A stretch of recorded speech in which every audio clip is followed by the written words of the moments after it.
pile of dudes and be like, wow, that's a really good opportunity. Maybe I can do some more. And so he's not building drones, and he's not building drones, he's not building drones. So this is just ridiculous. You have a huge economic lead just because he let you. Like, this is not something good you did. This is something bad he did. He is going for double infantry upgrades, so because you're going for double infantry upgrades slower than him, he's going to end up being the one with the upgrade advantage, and that's just ridiculous. You should never be out upgraded by a Zerg in the Uber Ups build, because the whole point of the build is to get upgrades as quick as possible. So, and typically you want 2-2 to be finishing by 14 minutes, and it's 14 minutes and you're just starting it right now, so you really got to work on getting this armory out quicker. Your gas is somewhat high, but not complainably high. If you make 4 more medevacs, then your gas will get quite low again. You got stim and combat shields, that's good. You're moving out before 2-2 is gonna get done again. I hate this. This is bad. Because without medevacs floating overhead, these same troops, if you just sat in your base with them not doing anything, and then pushed out once you had the medevacs and once you had 2-2, would be 40% stronger. So you're throwing away something that in 2 minutes will be gold, and when right now it's, you know, it's crap, it's silver. So now you have the medevacs and you're almost having 2-2, but you don't have an army to push with because you threw it away. You suicided it before it was upgraded. So yeah, I have 2 different Zerg builds that I find reasonable. One of them is the suicidal aggression, just kind of make a bunch of unupgraded stuff and keep throwing it at the Zerg. And the other one is the Uber Ups build, which I think is much more evolved and like awesome build, which relies on getting upgrades and turtling until you have the upgrades completed and then throwing endless waves of crap at the Zerg. And they're not compatible. You can't do both, because throwing endless waves of dudes at the Zerg, like the first build does, only works if you're not spending money on upgrades. Because if you spent a bunch of money on upgrades that aren't done yet, then your army size is smaller than it could potentially be. Let's see, army-wise, 3,400 versus 3,200. So you guys have about the same army size, but his has a lot of mutas in it, so it depends on the spread. If you carpet bomb spread your Marines right now, I think you would easily win this battle. But it really looks like you're going to be standing on creep with no spread and take a huge hit.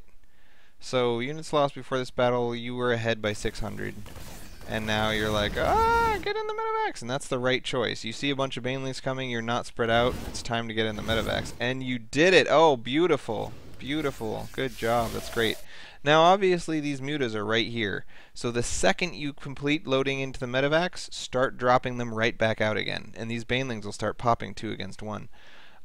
So what you want to do is grab these dudes, right click down here, hit D and click on this guy, hit D and click on this guy, hit D and click on this guy, hit D and click on this guy, and then they'll spread out and drop, and then the mutas won't get a chance to kill your full medevacs. See, you're running away like you're afraid of those banelings on the ground. Don't be afraid. This is good. Anytime you can drop directly on top of a baneling, it's win. It's totally win for you, man. So this is, he's playing right into your hands. You just want to drop and get pwned, and drop and get pwned, and drop and get pwned. The problem is that you did a D onto the ground, so now you're dropping all your troops onto the exact same spot, and that's not nearly as good as a good carpet bomb spread. So that would have gone a lot better if you had had your medevacs spread out and had them moving while they unloaded instead of unloading onto one spot. Because the idea of dropping on top of banelings is to get 2 banelings to pop and only kill 1 marine, but instead, let's watch the banelings pop and see how many marines they kill per pop. So this first drop, you're dropping 4 marines at once. So 2 banelings pop and kill 3 marines. And then a third pops and kills a 4th marine. So 3 banelings for 4 marines. And then 2 banelings for 3 marines. And 2 banelings for 4 marines. And 2 banelings for 3 marines. 2 banelings for 3 marines. And yeah. So you see how a 2-to-1 ratio is much better than a 3-to-2 ratio, you know? Yeah.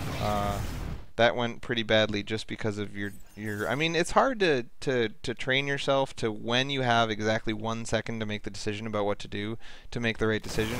But you gotta convince yourself before the game that if I'm ever in a situation where I can drop on top of banelings, I will. And whenever I'm dropping on top of banelings, I'll try to only be dropping out of one medevac onto them. And whenever I drop with my medevacs, I'll try to spread them out so that they drop in, you know, in diverse locations. Like, you keep unloading to one spot on the ground, and that's not how you want to use medevacs. You want to be carpet bombing, you don't want to be unloading onto the one spot on the ground.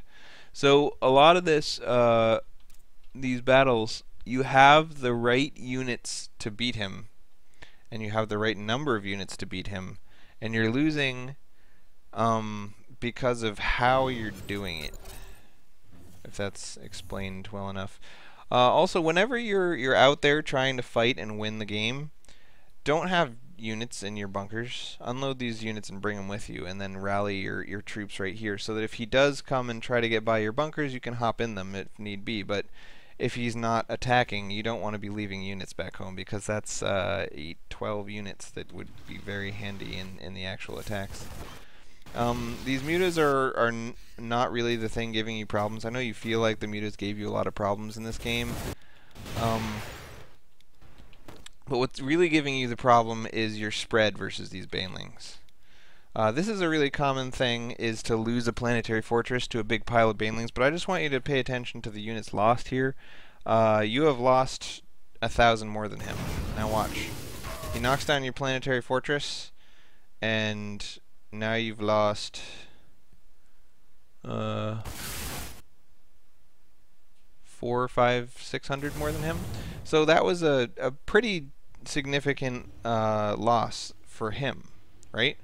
And it's totally worth it on his part, because now you've got a bunch of SCVs that can't mine anywhere, because it's 23 minutes into the game and you never secured your 4th. So now you're basically completely not mining at all because of that hit. So it was worth it for him, but just remember, it costs him I think it costs him $1,400 to knock down a planetary fortress that only costs you $400, $500, $600, $700 to make. So it costs him double to knock it down as what it costs you to put it up, and usually even more, because you kill a couple of banelings as they run in. So this game's basically over now because your income is reduced to 0. Securing your 3rd is really important. Let's see when you did that. It's important to secure your 3rd around between 14 and 16 minutes, because at 15 minutes your main is going to start to run dry. So if you don't have a 3rd, you're going to have a bunch of idle workers that just aren't doing anything. So let's see. Come on. I'm looking at this because in the last several games you had problems securing your 3rd in an appropriate time. So you pushed out too early, and now your push isn't strong enough to distract him while you get your 3rd. But it does distract him even though it's not strong enough. And this is good. You moved over to secure your 3rd first, and now you're going to plop it down, hopefully. Come on, plop down your 3rd.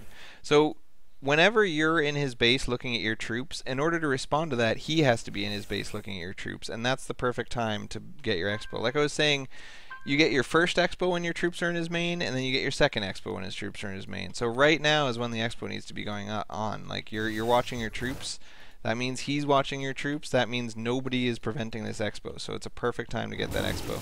So now, because you didn't secure that expo as you pushed out, now you face the problem that you don't have enough attention to secure it during the attack. I mean, you can't look away from these medevacs and go secure your 3rd. So now the expo is delayed automatically until the end of this push. So the longer this push goes, the further behind you're getting. And that's not the situation you want to be in. You want the longer this push goes, the further ahead you're getting, right?